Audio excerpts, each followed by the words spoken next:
Well, now on to a News 10 special report. In this troubled economy, people are trying to tweak their resume to land that perfect job. And with competition just so fierce out there, many older job seekers especially are taking drastic steps seeking out the fountain of youth at their neighborhood dermatologist. News 10's Cornell Bernard here tonight with a fascinating story. Yeah, call it a new strategy, I guess. These days, going to that job interview includes a briefcase, a resume, and a little Botox. Many older job seekers say they won't leave home without it. I always loved the medical field, always loved it. Stayed home, raised kids, and did all that. And then went back to school to brush up. Okay. Dee Key is on the road to reinventing herself. After going back to school, she's looking for a job in the medical field. But she's finding out that line of work isn't looking for her. I think my competition is about 20 years old and fresh grad, and that's what I've seen because I've gone for interviews. Dee's resume shows lots of hands-on experience in the medical field, but with unemployment at 12.6%, the competition for jobs is brutal. I've done a lot of thinking and a lot of research is that my age is hurting me at this time.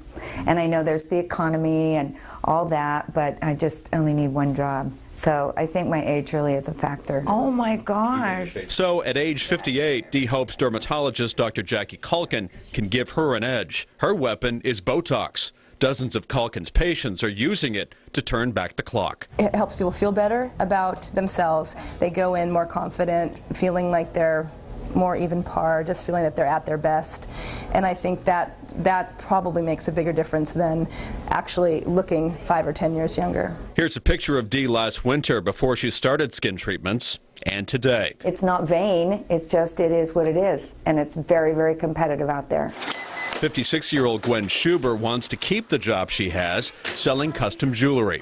She's coming to Dr. Michael Greenberg for not only Botox, but also laser skin treatments, which can zap wrinkles away for months. The investment is pricey, but Gwen says she's worth it. 50's the new 30, so why do I want to look, 50 and 60 when I can roll back 10 years, 15 years off my appearance? Gwen believes she looks younger and, more importantly, feels strong and confident. I'm going to win. Dee's got the confidence thing going, too. The only thing missing is a job.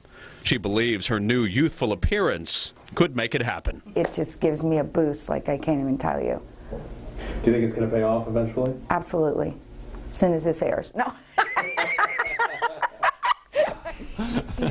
Well, next week, Dee has her first interview in quite a while. She says she plans to bring her new appearance and self-confidence to land that job. We wish her well.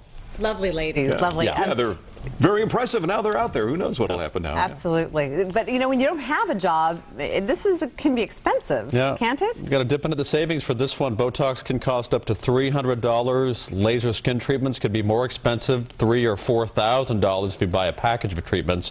The effects can last about 6 months. So Dee says it's money well spent. So we'll see what happens with her. Well, it's a very individual decision, and if it gives them confidence when they go out there to find that job, good for them. Yep. Yeah. Wish them the best. Absolutely. Right. Thanks, Cornell. So what do you think? Do these skin treatments really matter when you try to land a job? Cornell's back in 80 seconds with the answer from a top job recruiter. This is News 10 at 11. Welcome back. So can cosmetic procedures really help you land that perfect job? That's the question we asked earlier in this newscast. News 10's Cornell Bernard is back with more on what job recruiters have to say. So does it help? Maybe not so much. Oh. Tonight we sat down with Kurt Citraro. He is a job recruiter in Northern California. He believes what you bring to the job is far more valuable than what you look like. More important than anything you can do cosmetically, it's something internally that you've got to get past first, and that would be your abilities and your ability in the interview to lead with that. So show an employer what you have, what you can bring to the table. Right. Now, Citraro's company has these job tips for people of any age. The first, dress to impress. Be polished if you can, and don't be nervous. Take a deep breath, act confident, and enjoy the interview experience. And ask questions about the job and the company, and do your homework. Know something about the employer and the job that you want. And take control of the interview if you can. Tell the interviewer how you can be a problem solver who is in it to win it.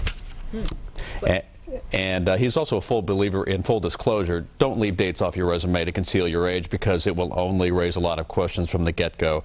And as for those cosmetic procedures, a lot of experts say if it makes you feel good about yourself, just go ahead and do it. Well, yeah, that's my point. It's right the there. confidence. You know, those ladies said they felt more confident. So. Right. Okay. So I don't need these chin lights right here. I'm just cover them up. Thanks, Cornell. Cornell, thanks.